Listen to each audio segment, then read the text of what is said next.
You're listening to What's in Store, the official Hardlines podcast series, bringing you the hottest conversations with players in the home improvement retail industry, and brought to you by Geldwen.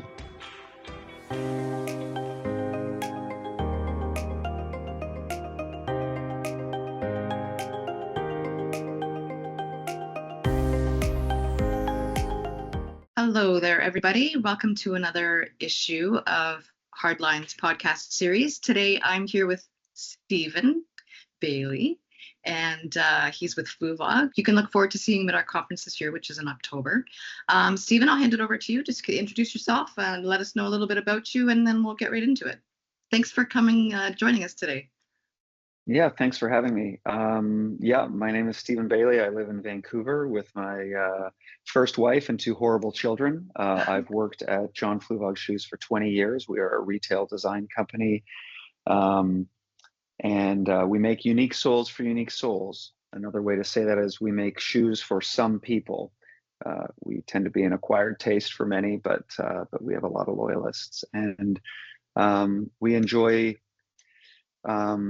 all the channels that we're in. You know, obviously we have a big e-commerce game, but also we have stores across Canada and the US. And this is actually our 55th year in business, still independent, medium-sized, very Canadian, and having fun. Fantastic. That's good. Good stuff. So obviously, as we can see behind you there, you've got a few examples of some of those bold designs that Fluevog's famous for. And how do you bring that vibe into the stores? And is there any way that even, as far as merchandising goes, vibe itself, that other stores can sort of pick up on? Yeah, I mean, I think, consistency is so important, especially in retail, and even more so in branding, whether you're B2B or B2C. I think, as an independent company, everybody who works here really has kind of bought into what Fluevog offers, which is, again, kind of a sense of weirdness, and I mean that in an affectionate way, and uniqueness. And we try to bring that out in the stores as well, from the way the stores are designed, the layout of the stores. We try to have stories all around, and then there are certain elements that are in every store, like a kind of the history of Fluevog and some imagery there. And in many of the stores, they actually have Flueseums where they showcase some of the older, more iconic pieces. And so, telling stories in those stores is important, but also being up to the same level of quality that your product is. So, I mean, if you're selling discount groceries, I think you could be forgiven for not having leather couches everywhere for people to lounge on. The expectation wouldn't be there. It'd probably be quite confusing for the customer. But I think, if you're selling unique handmade footwear that's made in small family-run factories, you kind of have to mirror that in your store environment. So it has to be comfortable, it has to be approachable and inviting and friendly. I mean, it's funny, that question really makes me think about how much conscious thought we put into it, because I think because we're also the ones designing the stores, we don't necessarily separate the output. Like the communication to the customer has to be consistent with the product, and the messages around the product itself has to be consistent with the stores, has to be consistent with the newsletter, the socials, everything.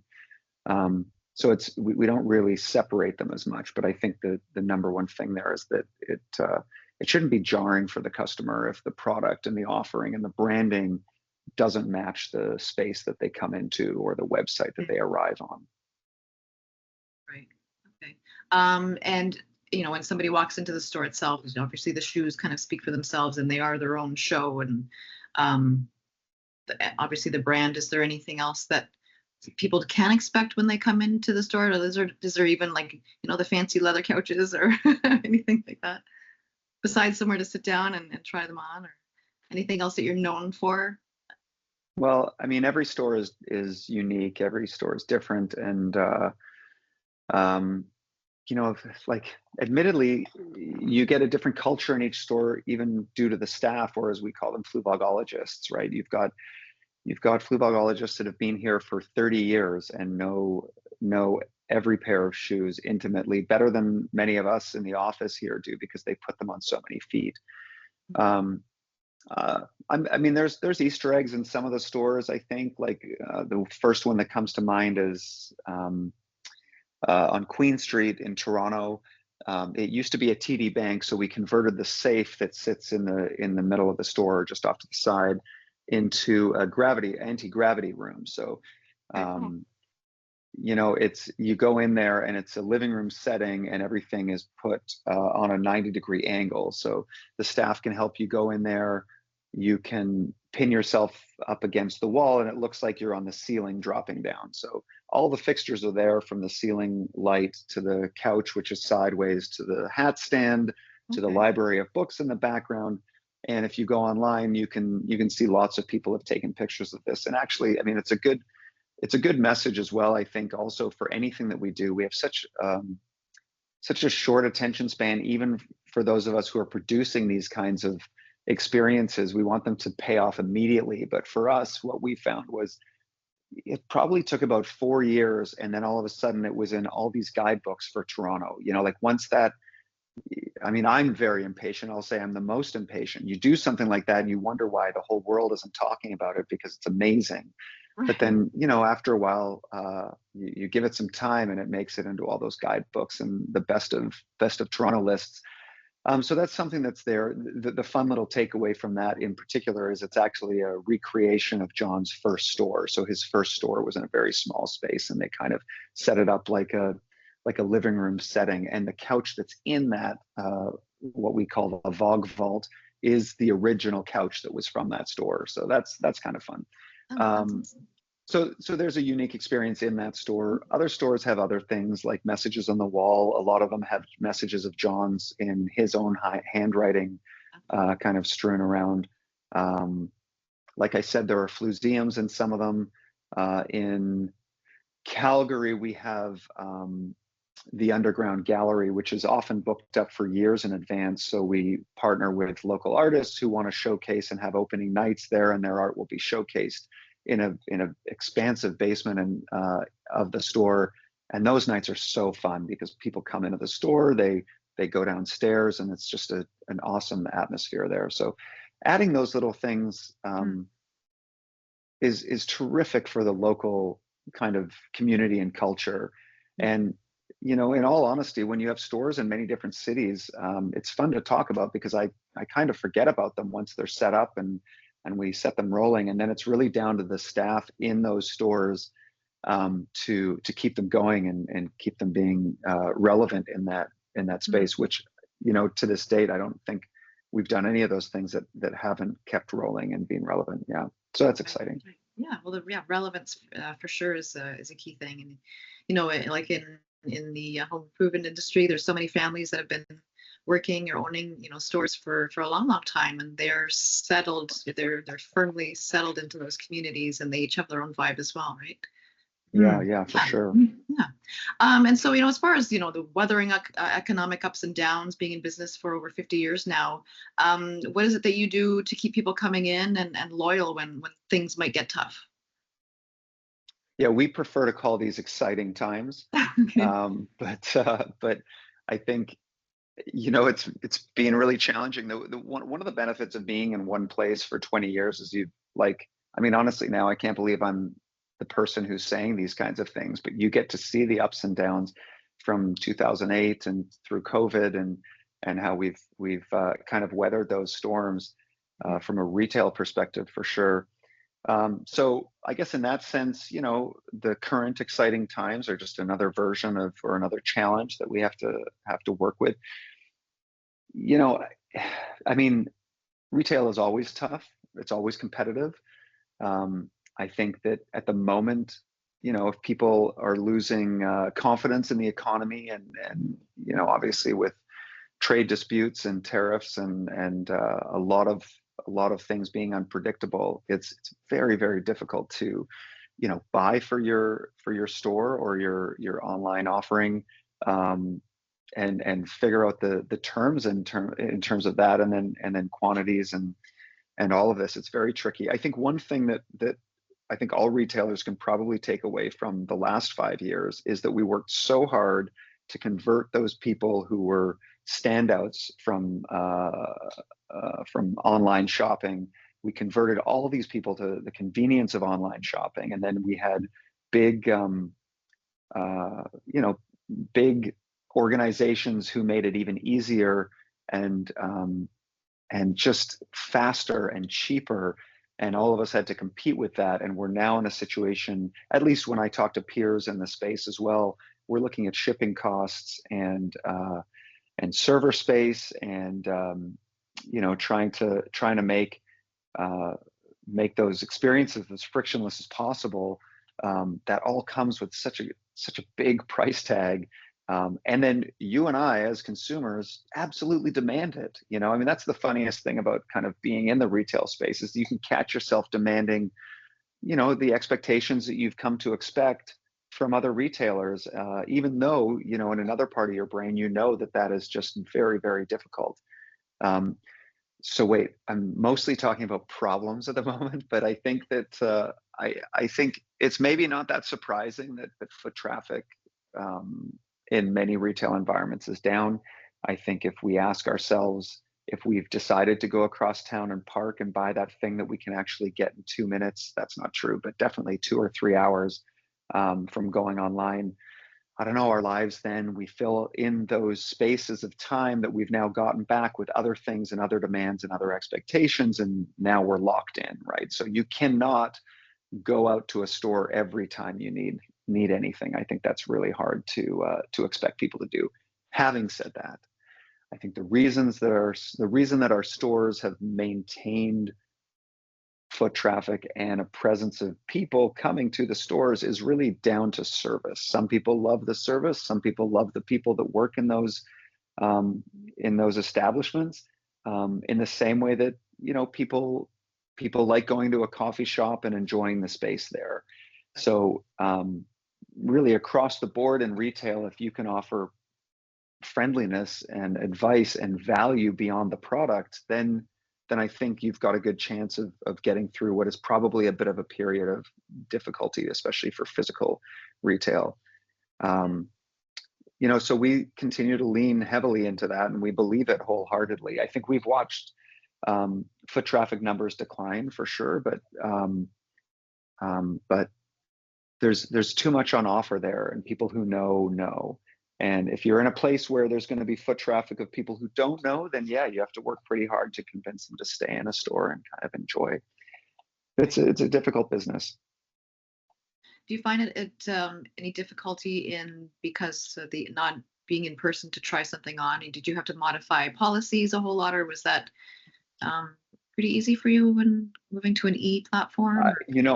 It's we were one of the first shoe companies to actually have an e-commerce presence, and I remember studying this stuff before I even worked here, and the two areas that people thought the internet would not work to sell things was pets and shoes. Everything else they figured that they could probably sell online, but pets and shoes, no chance. That's changed, and a lot of people buy pretty much everything that wasn't even imaginable before online. Right. I will say, we use so many different last shapes for so many different styles that a lot of our shoes fit differently, which is very inconvenient. Of course, if you are a first-time customer and you're always a size 8, you're probably a size 8 in these 17 pairs of Fluevogs, but these 34 over here, you might be an 8.5.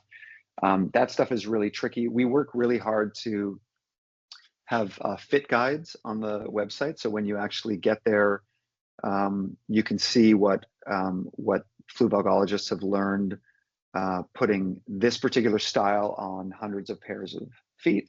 Right. And they found that these fit a little smaller. You might want to go a half size in one direction or the other.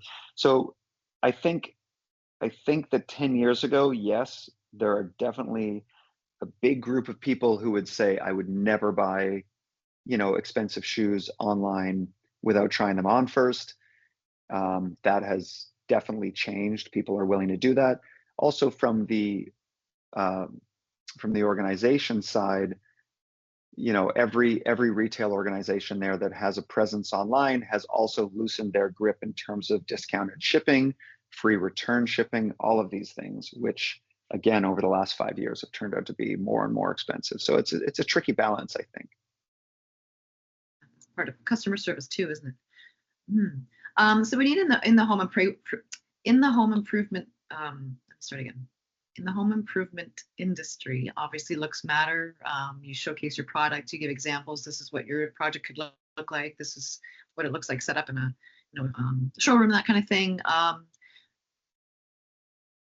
So I think, thinking with bold design, thinking like Fluevogs, is there other ways that you can elevate a store layout or a showroom, other than maybe what we already talked about? I think, each industry is different for sure. I think across the board, really showcasing the fact that you are paying attention to your industry and trends in your industry is probably pretty key. So if you're building a showroom and if you're in the home improvement space, not having, I don't know much about this area, but not having, last year's kettle colors in the mock-up kitchen that you're doing. I don't think that's probably that big of a problem, but certainly not having the kettle that was the hot trend 12 years ago. That's probably not going to cut it, right? So little winks that kind of show your authority in the space. I don't think they're things that people consciously think of or look for. Once you're in these spaces, once you work and spend all your time and energy in these spaces, you can't unsee these things anymore. Like, you can't approach them as a normal consumer. It's kind of one of the problems with the job, right? But I think that making sure that you are demonstrating, whether it's in the lighting or in the kind of accessorizing around those spaces, and showing that you're current enough that these things resonate with the people that you're trying to attract. So if you're in B2B, for sure there are things that are coming out that the general public is not familiar with. Showcasing that about that stuff is key.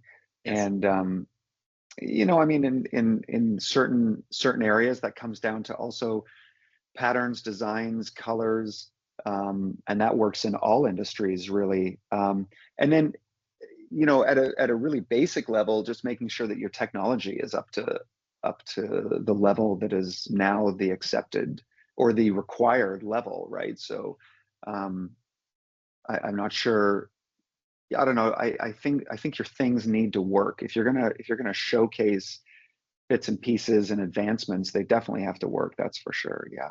But there's also just great value in a well-mounted television somewhere that's showcasing production videos of whatever you're trying to move, and there's trends in even in that area, but they're much more subtle, and I think you can. We have production videos that were shot a long time ago that play in some of the stores, and people they gravitate to them because there's just beauty in that romance of handmade goods that's kind of lacking these days.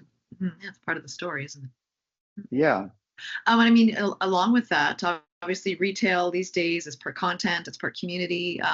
So are there some other ways that you've embraced that, and then maybe something that other brands can take from your approach?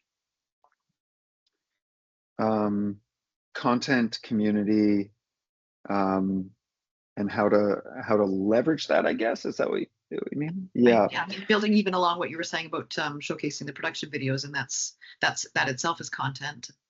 Yeah. And community too, in a way. Yeah. If you can, in terms of keeping costs down, if you can check a bunch of boxes with one thing, that's jackpot, right? So if you can have a gathering in your space, and you can demonstrate a product that you're releasing, and you can film it or have photos at the time, and you can run a contest where people who showcase that event and that product on their own feeds, they win a pair of that product, or whatever it is that you're promoting, or a gift card to your store. You're hitting a lot of a lot of things with one execution there, right? So you've got content for your own socials and newsletters and SMS if you're doing that stuff. You've got user-generated content that is out there. Maybe you can repurpose that as well at another time. You've got engagement in terms of a community event that's happening in your space. You've got, you know, the demonstration of authority if you have somebody coming in to speak at that event who has a role in producing the thing that you're showcasing. I mean, there's so many opportunities here where these things can overlap, because in reality, the amount that you can spend both time and money on content creation is infinite, and you can accomplish some incredible things with speed and affordability, but you can also, you know, go to the mountaintop of spending and time. And you know, I mean, if that's a big part of what your business is, then more power to you. And having hair and makeup and you know, 3 different cameras going at the same time, that produces results for a lot of people. It's not something that we can afford to do, but I do think that recently, especially, I mean, I would just say in the last few years, is that it is easy to overlook what I would describe as more analog approaches to those things that are very low cost, have an impact, and actually are so novel now because other people are not doing them. So I don't know. I mean, depending on where your listeners are coming from and the size of their organizations, you know, things as simple as email newsletters. I mean, I don't know how long they've been around. I've certainly been involved in them for 25 years. So it's just like, it's as old as, it's the oldest thing in the world if it's 25 years old now. And yet it is such an incredible tool. People still protect their inbox, even though it's been battered from here to there, right? And it's very much abused. However, it's still a direct communication with a person who's shown some interest, and you can do it very, very affordably. And the tools are just incredible. I mean, that's one of the things about, you know, trying to keep up with trends, is that that, I guess, is it an inverse hockey stick? I'm not sure, but the costs of some of those things, you know, after the first couple of years, can really, really come into a great space for every business size to take advantage of. Anyway, so what was the question again? Content and community, yeah, all together. Right, perfect. AI, it also just maybe brought to mind AI, just as something you sort of touched on. Do you embrace a lot of that at this point in the business, or working towards it?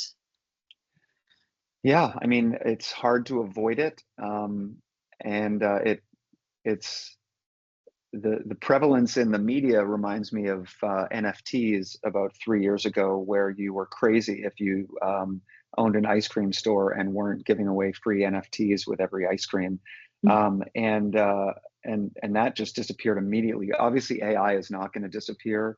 It's so integrated into what a lot of us are using already. So in terms of whether we're using it, I mean, I think everybody's using it. Anybody who has an email address is using AI to a certain degree, just in their personal lives. But yeah, it's a massive discussion, right? And there's a lot of people thinking about it, and there's a lot of concerns around it. In terms of using it here, we use it to help with speed for sure, and efficiency. Some of those tools are really hard to ignore. But you know, our copywriter, I've talked to him about it, and I think it's great for ideation, but he actually prefers not to use it. And I mean, oh my gosh, this area is bananas. And if you have kids in school, I mean, it's really like the next generation. It's going to be really fascinating. You know, here's the thing: is I think that overall with AI, I think that obviously there will be great benefits to it, and the ability to create content is going to be amazing. I think just like the prince who needs to borrow your bank account to send you $10 million, I think our detectors of AI are going to be honed to such an incredible degree. Not all the time, of course, like the capabilities are so unbelievable, but I think, we'll start to really question things that we weren't actually witness to, or we don't know for sure. And that's probably a good thing. I think, oh my gosh, I had a point here at one point, but I think also this will be an opportunity to stand out. I think, if everybody has a very similar looking approach, like trends are probably always going to exist, right? Whether they're sales calls, you can see them in the language that people use because people go to and take courses on sales calls, and then you see a lot of that stuff on the end user. The same kind of themes come through, from that to fashion photography. I mean, all of these things, there will be trends, and this will give people an opportunity to buck those trends and do something different. So, yeah, I don't know. We use it and we keep an eye on it, but there's areas where it's too expensive for us to invest in, or it's too big yet for smaller or medium-sized businesses to really take advantage of. But again, this is one of those areas where I think over time, like I mean, we use a number of platforms for email and SMS and for a lot of digital tasks, and those organizations already use AI. So do we use it? We do through other places, but Yes. over time, it will be built into all the tools, I imagine.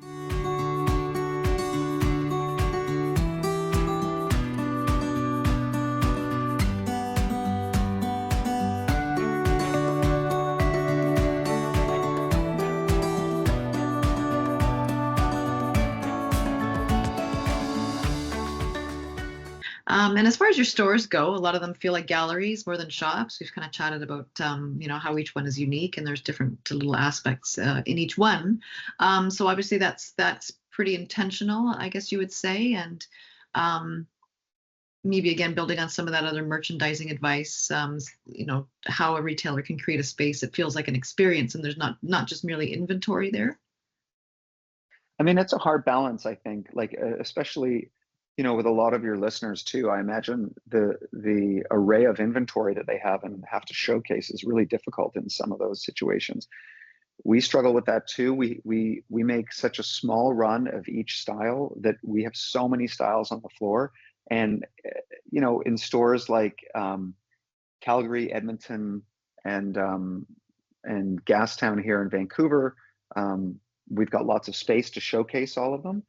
In other stores, like we have some very small stores that make that very, very difficult. So it's tricky. I mean, it's handy if as you say, art galleries. I mean, a lot of people compare the footwear to pieces of art.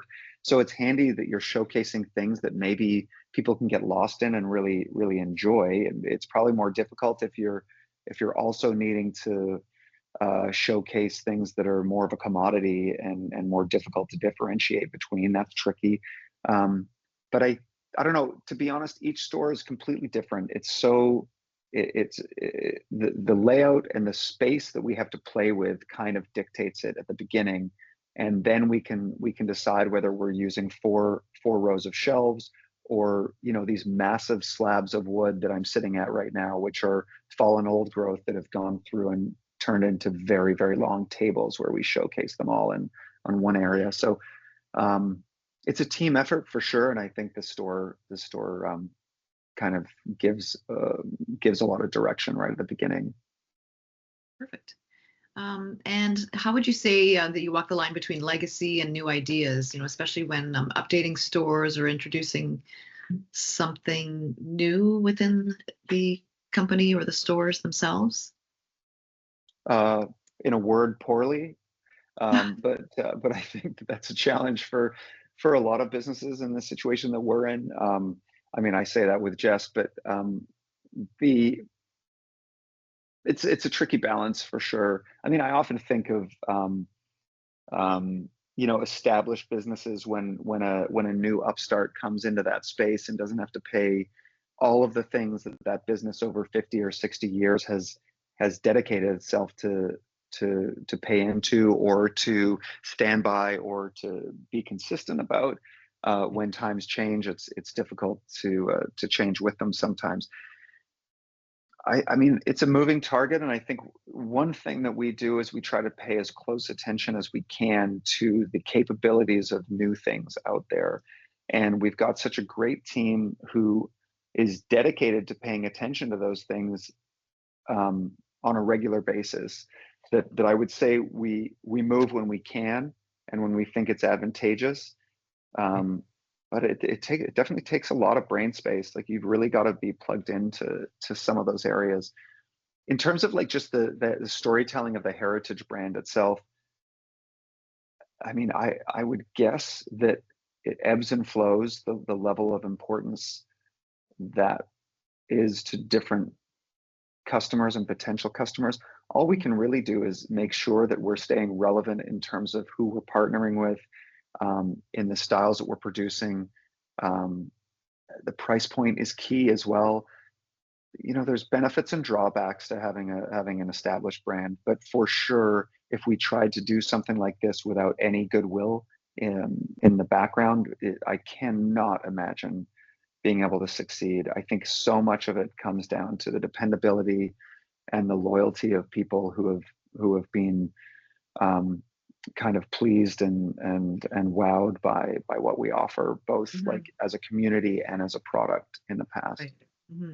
And so you probably never felt the need, even up till just mostly recently, as far as needing to remind or establish yourself as a made in Canada company, because you already have such a strong knowledgeable following already, or yeah, it's funny, I feel like we're one of the few places that, so we're not made in Canada, we're designed in Canada. Yeah, I think that we're, especially in Canada, we're most often known as being based in Canada. I think the media helps with that. I mean, once you've been here doing things for a long time, it starts to drop breadcrumbs, and if people are searching for things, they'll find us for sure. It's funny because we talked a lot about that in the last 6 months. We've not gone over the top in terms of waving flags or anything, although we're big fans of the flag, gotta say that. But I think, you know, part of that is that politics is pretty tricky.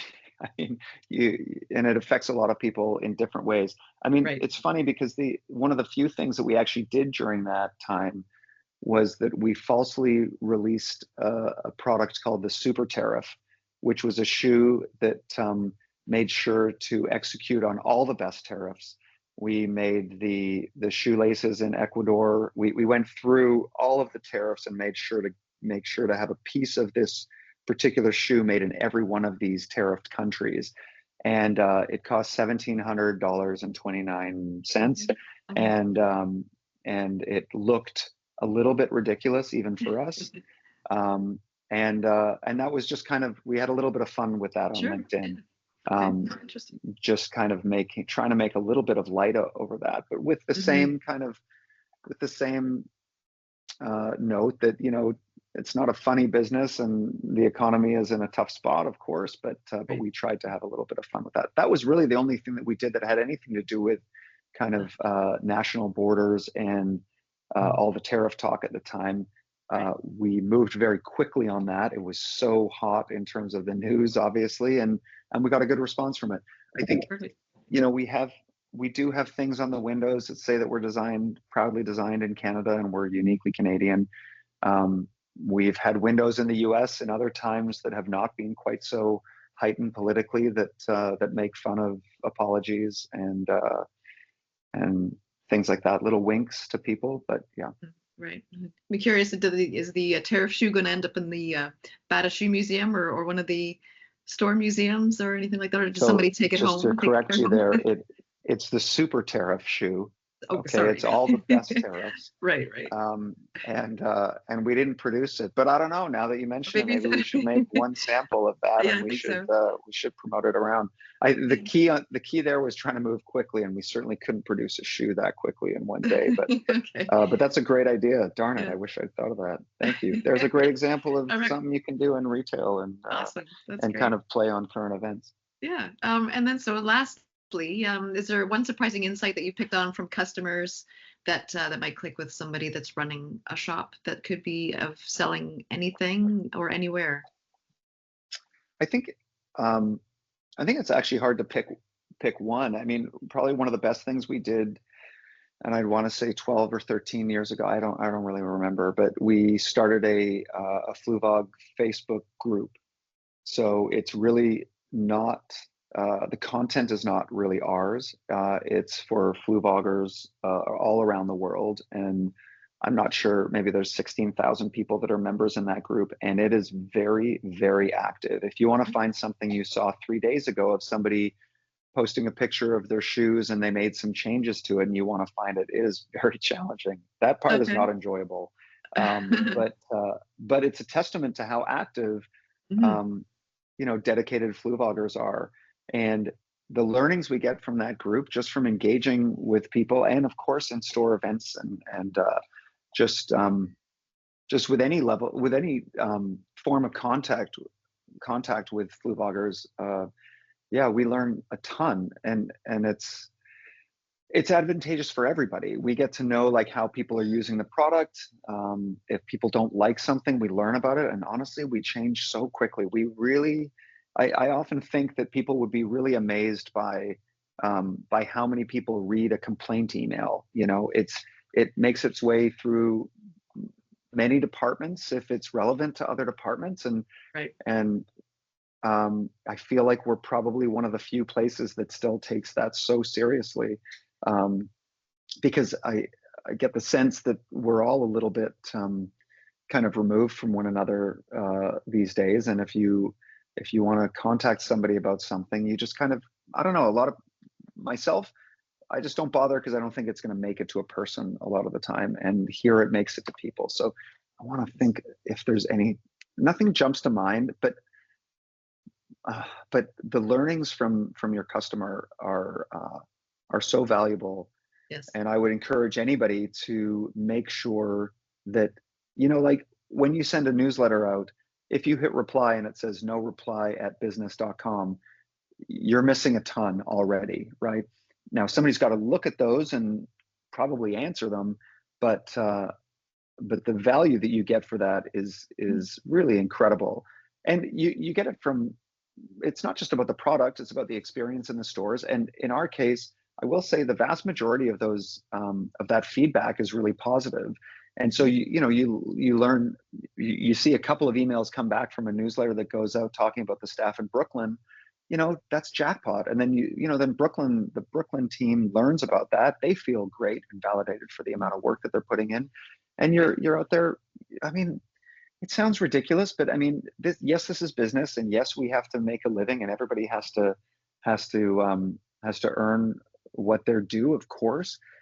But also, like, these are all opportunities to make the world, small w, like a better place, and these interactions, they make a difference in people's lives. So, Mhm. oh my gosh, I've gone way off script here, but I don't know. I guess just making sure that there's connection points with customers that are easy to access Mm. on social, email, in store, Right. phone, like all of these things. I think we can do a better job at not blocking those out. Like, we block them out of convenience, but Mm. we miss all the juice, all the good stuff potentially. Exactly. That's right. Yes.